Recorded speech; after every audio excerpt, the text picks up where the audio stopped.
Bom dia.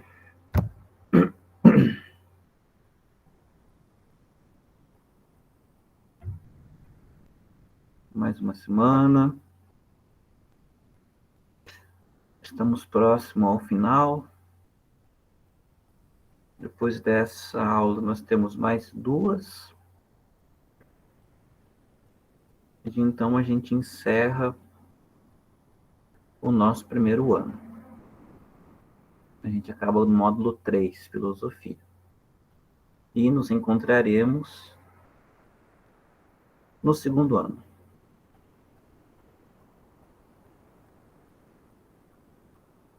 Então, se você ainda não respondeu ao fórum, que está aberto, já começa a adiantar, né? Responde. E depois dessa aula eu vou abrir também um novo fórum para vocês responderem. Não deixe para cima da hora não, tá? Porque a gente vai ter aula até a véspera do Natal, né? E aí eu não vou responder, não vou dar nota durante férias. Tá? Férias são férias. Assim como eu não deixo atividade para vocês fazerem nas férias, eu também não deixo atividade para mim fazer nas férias. Então, se você responder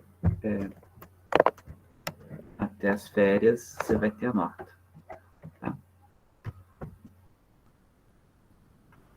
Hoje eu vou começar a falar, pretendo falar, né?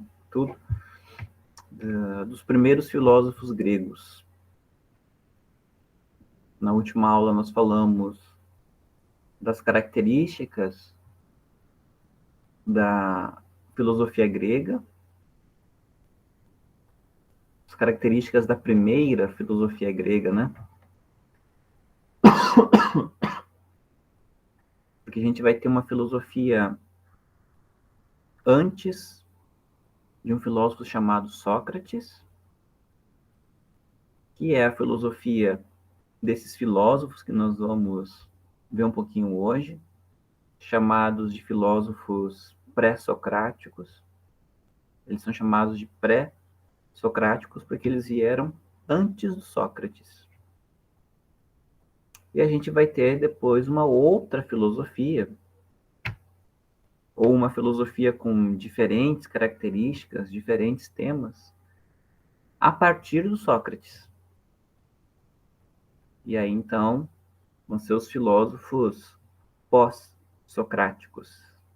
Então, na filosofia grega antiga, a gente tem essa divisão de uma filosofia pré-socrática e uma filosofia que vem depois do Sócrates.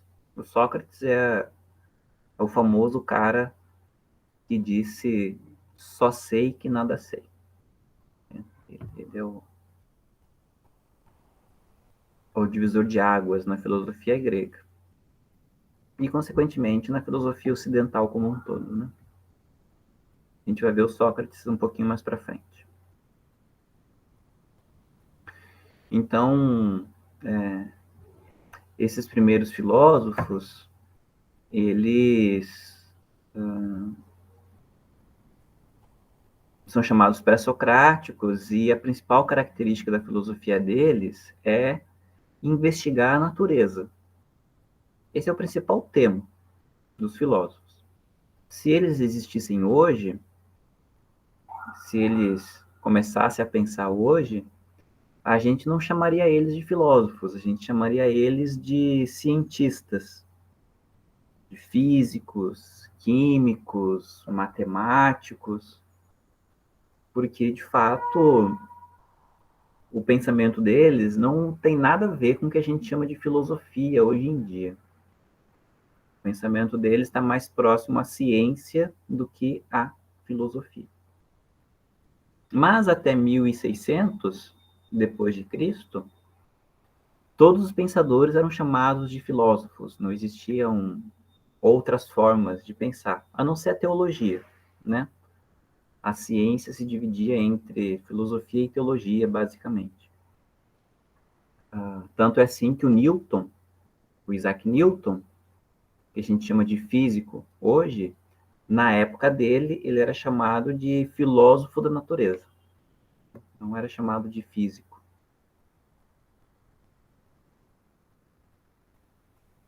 Então, o pensamento desses primeiros filósofos também é muito parecido com o que a gente chama de ciência hoje em dia. E, eu acho que até comentei semana passada, né? A maneira como a nossa ciência funciona, a dinâmica da nossa ciência hoje em dia, ela é muito fundamentada na maneira como esses primeiros filósofos olharam para a natureza. Observação e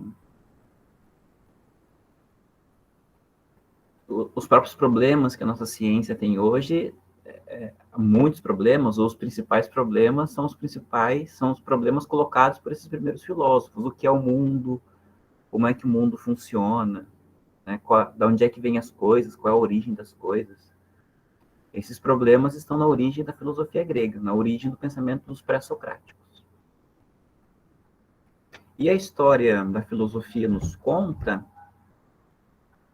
que o primeiro filósofo na Grécia Antiga foi um cara chamado Tales de Mileto.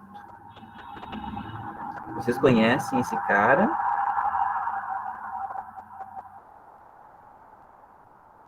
Um pouquinho que eu vou estar barulhento aqui, pessoal, a polícia.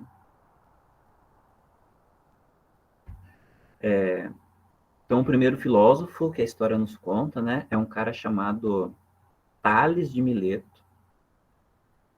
Vocês conhecem ele na matemática, pelo Teorema de Tales, que vocês usam em alguma parte da matemática. Acho que é alguma coisa para calcular alguma coisa de triângulo, se não me engano.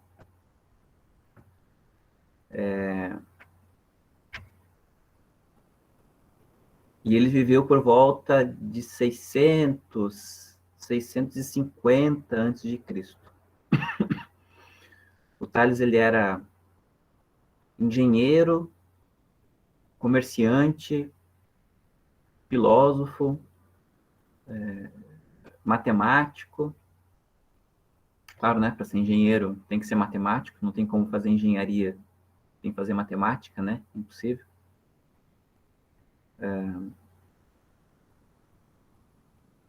Então, assim, ele é uma grande figura humana, né? E o Tales, ele vai usar aquele pensamento que eu falei para vocês semana passada, né? Que é o seguinte: os primeiros filósofos gregos, eles olharam para o mundo e perceberam que o mundo ele segue uma certa ordem, que esta ordem ela pode ser conhecida a partir da nossa razão, né? A nossa razão, ela tem condição de conhecer quais são as regras que fazem o mundo funcionar do jeito que ele funciona. Para isso, a gente precisa observar a natureza, que eles chamavam de physis, por isso que eles eram chamados de físicos também na sua origem, né? Os primeiros filósofos eram chamados de físicos, porque eles estudavam a natureza. E a natureza ela pode ser compreendida à medida em que a gente consegue conhecer a origem da natureza. Qual é o elemento que dá origem à natureza? Que eles chamavam de arqué, ou arché.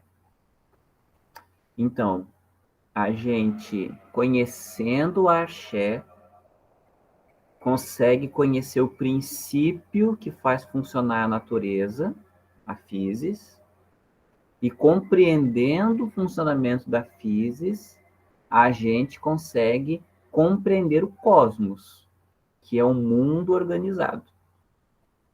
Essa é a principal diferença em relação ao pensamento mitológico, onde o mundo não podia ser compreendido, já que tudo que acontece no mundo acontece por vontade dos deuses. Como a gente não consegue conhecer a vontade dos deuses, então fica impossível conhecer o mundo dentro do pensamento mitológico, tá?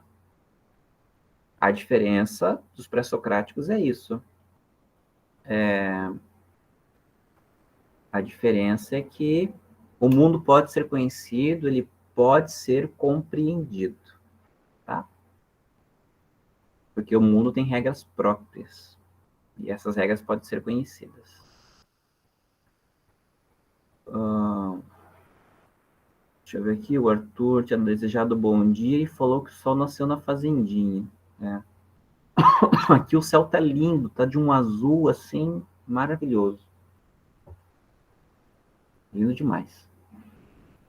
O Murilo pede desculpas pelo atraso porque estava jogando Red Dead Redemption 2. Justíssimo, falta justificada, né? Falta justificada, sem problemas, perdoadíssimo, tá? Não joguei ainda. E você tá rico, hein? Você tá rico porque esse jogo é caro. Caro! Temos um milionário aqui entre nós, Murilo. Mas é um jogaço.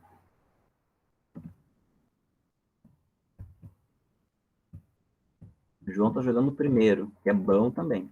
Bom também.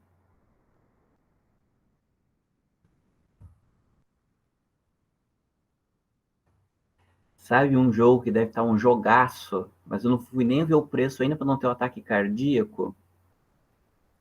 Putz, agora esqueci o nome.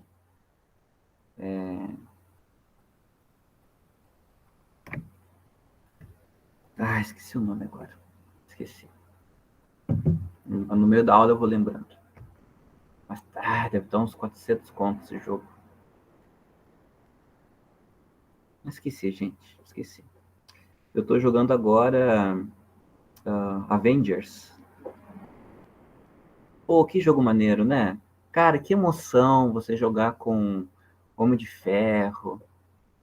Putz, que jogo bem feitinho. Nossa, maneiríssimo. Eu e o Joaquim, a gente tá se esbaldando com Avengers. Nossa, muito legal. Muito legal.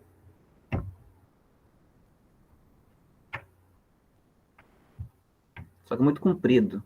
Jogo muito comprido. Nossa, me incomoda jogo comprido demais.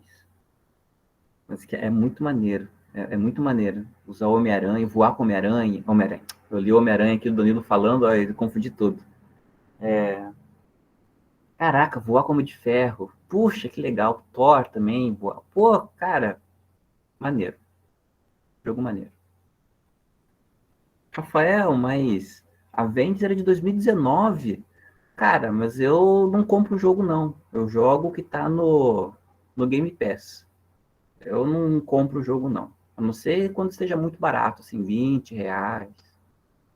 Eu comprei Dark Souls 1 por R$ 15, eu acho 20.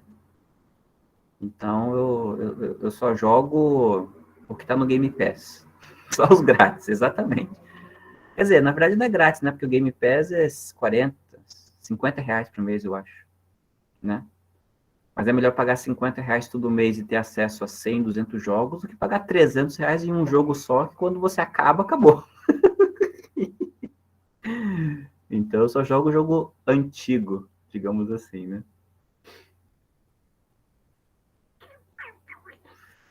Mas os pré-socráticos. Vamos lá, os pré-socráticos. Então o Tales de Mileto, ele, ele vai dizer, ele vai dizer que o, a origem das coisas, né, o elemento que dá origem a todas as coisas é a água. A água é o princípio originário. Por que ele achava isso? Porque assim, tem uma regra, né? Para ser o elemento originário, ele tem que estar presente em tudo que existe. Essa é uma regra básica do pensamento pré-socrático, né? Porque se ele dá origem a tudo, tem que estar presente em tudo, óbvio, né? Então, Tales achava que esse elemento era a água. Por quê? Bom, primeiro porque a gente observa que tudo que tem vida depende da água. Né? Tudo que tem vida, seja plantas ou sejam os animais, dependem da água para se manterem vivos. Se a gente não bebe água, a gente morre de sede, né? E se as plantas não bebem água, elas secam e morrem também. Tanto que a água é importante para a vida, que quando os cientistas eles chegam em alguns planetas, né?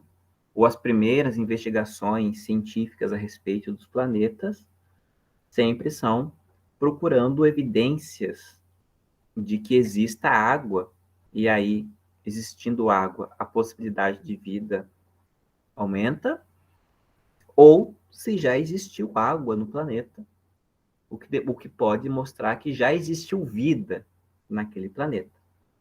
Claro que vida na perspectiva do planeta Terra, né? Pode ser que exista vida em outros planetas ou em outros cantos do universo, mas que não dependa da água, né? Não é uma vida semelhante ao que há no planeta Terra.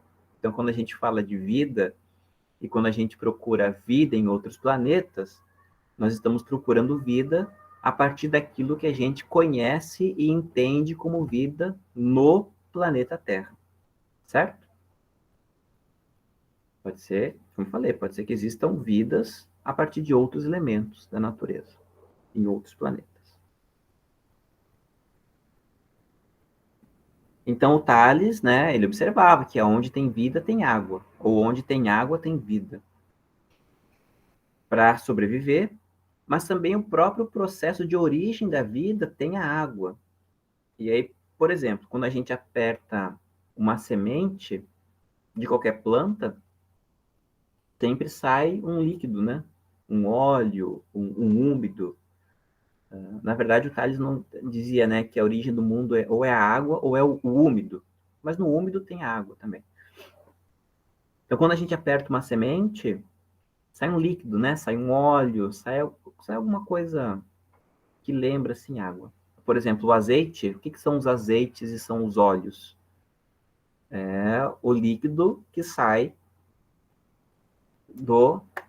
da maceração, né, de uma semente.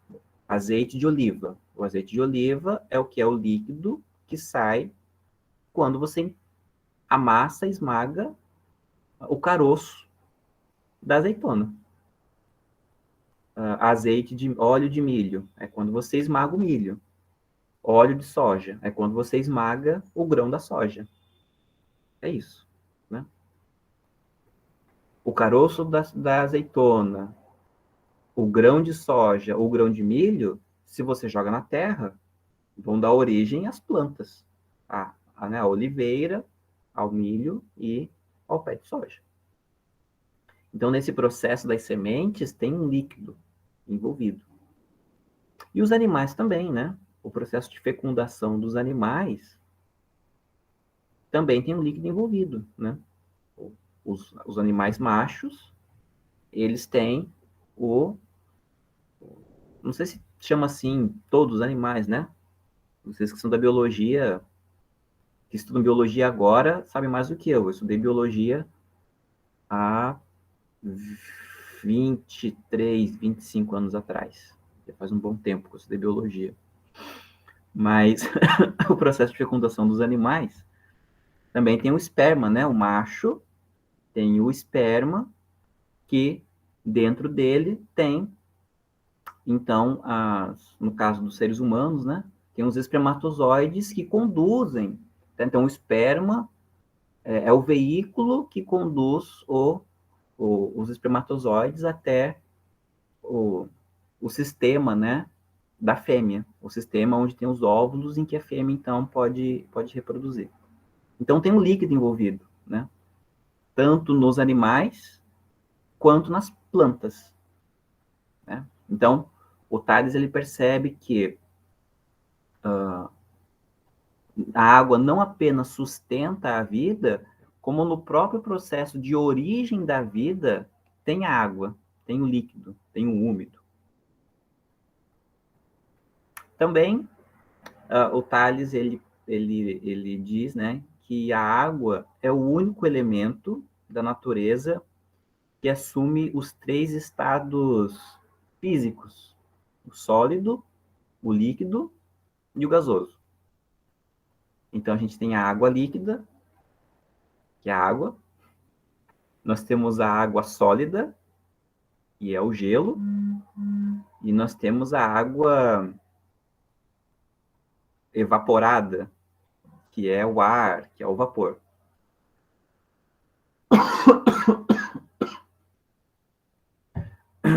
Então, a água, ela pode, ou ela está presente em todos os elementos que existem na natureza, porque a água, ela assume os 3 estados físicos possíveis na natureza: o estado líquido, o estado sólido e o estado gasoso. Tá?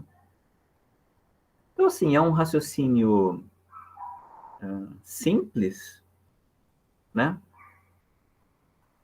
Mas que, assim, tem o seu sentido. Para quem pensou isso há 2.600 anos atrás, isso é de uma ciência absurda, né? E a gente percebe lá que tem o seu sentido, né? Por exemplo, como eu falei, o que é que os cientistas procuram quando chegam num planeta? Água. É isso que eles estão fazendo em Marte agora, lá com a NASA com seus 2 robozinhos, a China com o seu robô que vai chegar no final do ano. Não sei se é final do ano agora ou final do ano que vem, mas a China também mandou um robô para investigar Marte. É isso que os cientistas fazem quando chegam dos planetas, procuram evidências de água. E a gente precisa de água para beber e regar as plantas, né, etc. E tal. Então, esse foi Tales, de Mileto. Mileto, o sobrenome desses filósofos é sempre o lugar de onde eles vieram, certo? Então, Tales era da região de Mileto. O Demócrito de Abdera era da região de Abdera. O Pitágoras de Samos era da cidade de Samos, certo? Então, o sobrenome deles sempre é referência ao lugar de onde eles vieram. Essa era uma prática dos povos antigos, né? Por exemplo, Jesus. Jesus de Nazaré, né? É de onde Jesus veio, da região de Nazaré.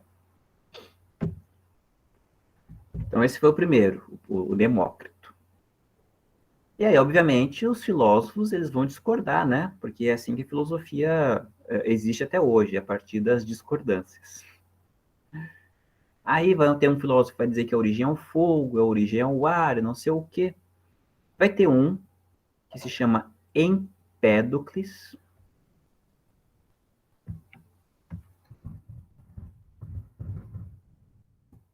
Empédocles. Empédocles de Agrigento, se eu não me engano. O Empédocles ele vai dizer que a origem do mundo, a arché, não é um elemento único, mas são 4 elementos. O fogo, a terra, deixa eu ver se melhor. O fogo, a terra, a água e o ar. Arché. Arché.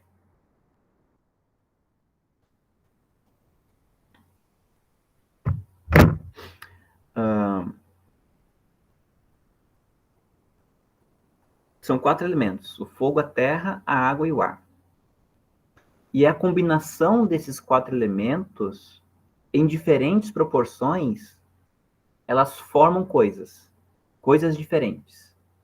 Então, a diferença que existe no mundo, né, as coisas diferentes que existem no mundo, é explicado pela diferente união desses objetos. Por exemplo, os pássaros. Por que é que os pássaros voam? O Empédocles diria que os pássaros voam porque na sua constituição eles têm mais ar e menos terra e menos água. Então, como eles têm mais ar, eles vivem mais próximos ao céu. Os animais marinhos, por sua vez, eles têm mais água na sua constituição. Mais água, menos terra e menos ar e menos fogo. Por isso eles vivem na água. Nós humanos, nós temos mais terra. Por isso nós vivemos na terra. Mas também nós temos água na nossa constituição. Por isso que a gente precisa de água para viver. A gente respira. Isso indica que nós temos ar na nossa constituição. Nós temos temperatura, indica que nós temos fogo na nossa constituição. Só que, majoritariamente, ou proporcionalmente, ou quantitativamente, nós temos muito mais terra na nossa constituição. Sim o quê, Carla? Não entendi. Você riu e falou sim o quê? Eu acho bonitinhas essas explicações. Eu acho que são interessantes, né? O comentário do Murilo. Né? Dizer que a vontade de Deus é muito... Assim, não ajuda a gente a entender nada, né? Você fala assim, é vontade de Deus. Tá, então tá bom. Né? Dizer que a vontade de Deus é uma explicação do estilo mitológico. Certo? A resposta, vontade de Deus, é como os mitos explicavam as coisas. Então, por que aconteceu uma desgraça? Vontade dos deuses. Por que o mundo existe? Porque Deus quis assim. Por que choveu hoje? Porque Deus quis. Por que tem seca? Porque Deus quis. Isso é explicação mitológica, no sentido da maneira como o mito entendia o mundo, certo? Porque no pensamento mitológico, tudo que acontece, acontece por vontade dos deuses. Se a gente quer entender o mundo, a gente precisa conhecer essa vontade divina. Porém, como a gente não tem acesso aos deuses, a gente não conhece a vontade deles. Não conhecendo a vontade deles, a gente não conhece o mundo. Por isso que a explicação é a vontade de Deus, acaba com qualquer discussão, com qualquer tentativa de compreensão. Porque a gente não conhece a vontade dos caras. Ou a vontade do cara, né? Certo? Então, a resposta vontade de Deus ou dos deuses é uma resposta de uma maneira mitológica de ver o mundo, tá? Os filósofos, eles começaram a tentar explicar o mundo pela própria natureza. Vocês já viram, né? A resposta do Empédocles, por exemplo, né? O passarinho voa porque tem mais ar na constituição, os peixes, né? Porque tem mais água. Então, o Henrico pergunta se as aulas terminam semana que vem. Depende da vontade de Deus. Ha! Não, mentira, eu não tenho uma visão mitológica do mundo, não. Não. As aulas vão até a semana antes do Natal, dia 22. Mas a gente tem 2 aulas ainda, né? O Murilo colocou 23 ou 12, mas essa semana do dia 23 é a semana de... É a semana de RS, né? De recuperação. Então a gente vai ter aula ainda semana que vem e na outra. A gente tem 2 encontros síncronos ainda. Tá? 2 encontros síncronos e depois a semana do dia 23 é a semana de recuperação. Tá bom? Segundo a vontade do calendário, A gente tem 2 semanas de aula, de encontro síncrono. Se for da vontade de Deus, eu não sei, porque depende. Então, depende aí de qual modelo de explicação você escolhe, Henrico, tá? Se for da vontade de Deus, a gente tem que esperar acontecer a semana. Se for da vontade do IFE, aí a gente tem 2 encontros síncronos ainda.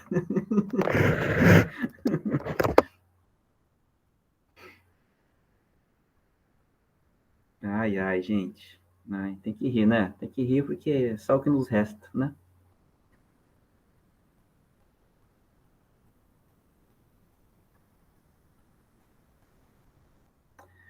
O que que faz as coisas se unirem ou se separarem, segundo Empédocles? São duas forças no universo, que ele chama de amor e ódio. Então, o amor faz os elementos se unirem, bonito, né? E o ódio faz os elementos se separarem. Então, existem essas duas forças no universo que faz as coisas se unirem. À medida que as coisas se unem, elas existem.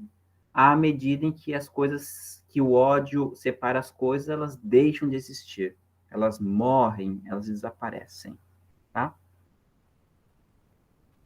A Carla diz que a pior presepada que arrumou para ela foi querer vencer na vida na base do estudo. Furada, bicho. Ei, vocês têm aula com o Adriano? Furada, bicho. Cara, mas assim, cara, não tem muito onde escapar, não. Se você não sabe jogar futebol bem, é o único que sobra, sim, é estudar mesmo. Não tem outro jeito, Carla. É o que sobrou pra gente, né? Não tem. Ou você nasceu rico, ou aprender a jogar futebol bem. Fora isso, não tem escapatória, tem que estudar. Mas gravar vídeo pro TikTok, cara, dá fama de uma semana só. Logo depois a galera se esquece da gente. O Arthur, não, Arthur, não. Isso é exploração dos outros. Pode não. Melhor não. Há meios mais honestos hoje em dia de você ganhar dinheiro nessa perspectiva aí que o Arthur apontou, né? Enfim, não vou comentar nada, não. É, o Arthur passou dos limites, passou mesmo. É um modo ilegal de ganhar dinheiro, Arthur. Não é legal, não. É ilegal e imoral porque você está explorando os outros, né? Enfim, tá ganhando dinheiro em cima dos outros, assim. Claro que tem empresário ganha dinheiro explorando os outros, né? Mas esse jeito aí do Arthur é uma exploração um pouco demais. A Hortência está partindo para o mesmo. Oh, esquece essa ideia aí, gente. Essa exploração aí dos outros não é legal, não. Arthur e esquece. Arthur e Hortência pula essa ideia. Pula, pula.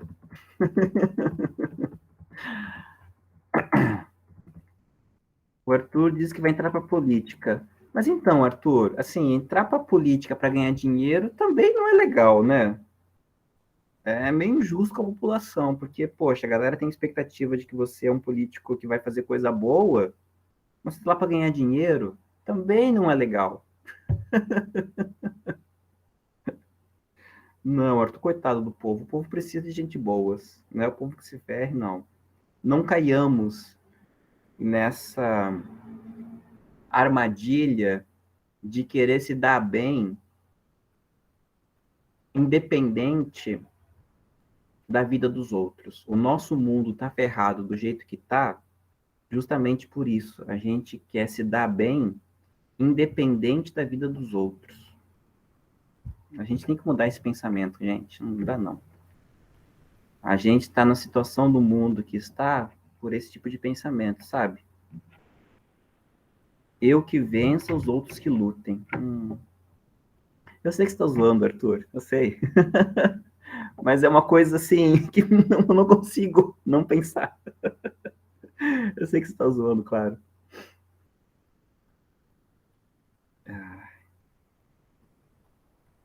Quem falou aqui virar mendiga em Dubai? João Marcos virar. Mas então, João, a notícia triste que eu vou te dar é que a galera tem dinheiro em Dubai justamente porque não dão esmolas para mendigo. Esse é o ponto, tá? Esse é o detalhe.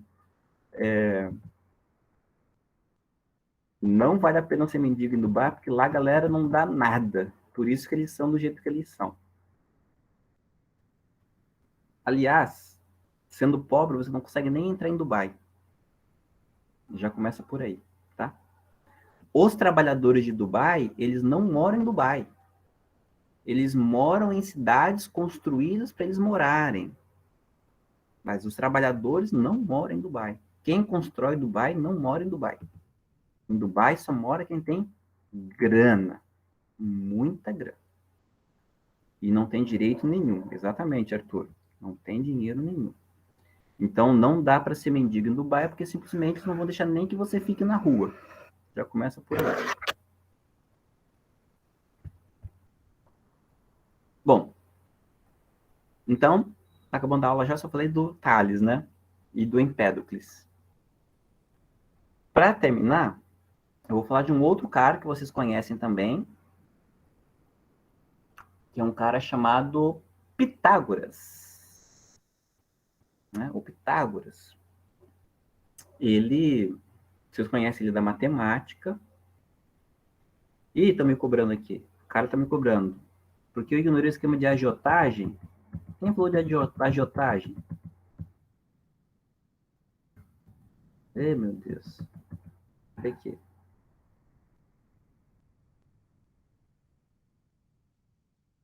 Aqui, ó. A Carla falou: negócio é agiota, só sucesso. Depois é só dar o fim no agiota, ficar com o dinheiro. Ah, cara, a agiotagem é muito perigoso. Olha, eu não recomendo não ser agiota, tá? O único agiota com segurança é ser bancário, banqueiro, nem bancário, né? Ser banqueiro. Banqueiro é a única agiotagem possível, porque de resto é complicado ser agiota, tá? É ilegal, já começa por aí, que é ilegal, e o meio que a agiotagem se desenvolve também não é lá um meio muito seguro, não. Eu prefiro ser pobre do que ser agiota. Ah, você quer... Não, também não recomendo esse teu esquema aí de lidar com a agiota, não, ô, Carlos. Não, não é melhor ser pobre, tá? É melhor ser pobre. Olha, confia em mim. Tem certas coisas que não vale a pena fazer para ser rico, não, tá? Tem algumas situações que ser rico não vale a pena. O negócio é estudar mesmo. Nada do que é pobre funciona? Carla, mas também o do rico também não funciona. A diferença é que o rico compra novo. Ai, gente, mas olha, sei lá, o que, que eu digo para vocês? Eu sei que não ter dinheiro é uma angústia, é verdade, mas ter dinheiro também, assim, muito dinheiro, não é lá muito legal, não. Ai, sei lá também, eu tô meio perdido na vida. Claro, ser perdido na vida tendo emprego é tranquilo, né? Para mim, eu fico perdido na vida porque, pô, sou professor, emprego público, aí é tranquilo ser perdido na vida, né? Tô perdido na vida, mas todo começo de mês cai o meu dinheiro no...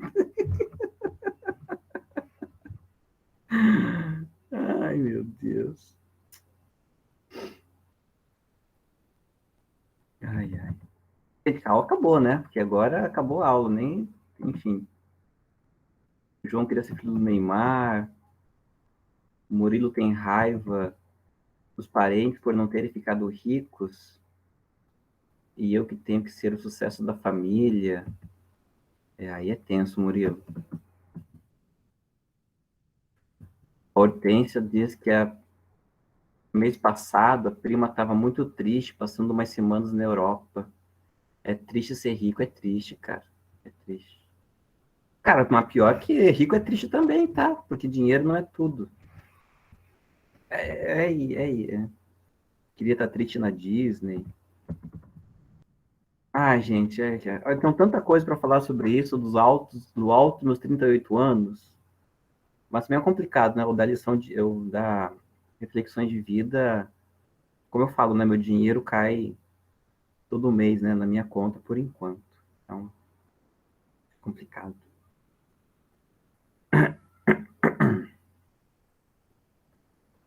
Enfim, eu ia falar de Pitágoras, mas acabou, né? Acabou a aula.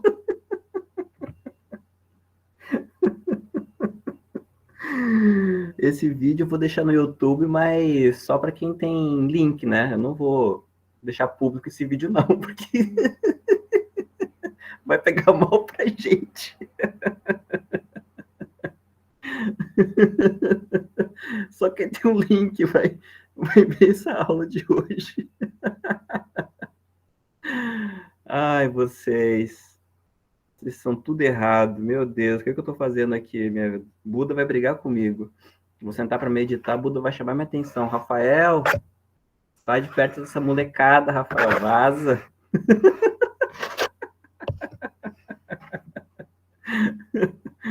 Buda vai brigar comigo. Buda, ou Buda ali atrás, ali, ó, Buda. A culpa é deles, não tem nada a ver com isso não, Buda. A culpa é deles.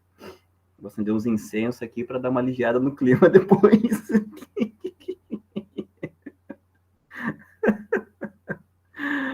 Ai, gente. Obrigado pelas risadas. Acordei desanimado hoje, mas essas risadas ajudaram um pouco a melhorar meu dia. Vamos ficar por aqui. Semana que vem a gente continua com Pitágoras. Juízo, pelo amor de Deus. Juízo nessa cabeça de vocês aí, ó. Ó, não vamos pensar bobagem, não. Vamos, vamos estudar matemática para pensar as coisas direito.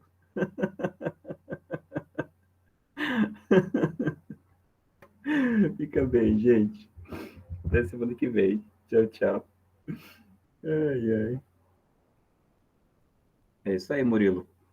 Protege a faca Tramontina. Faca Tramontina é chique, hein?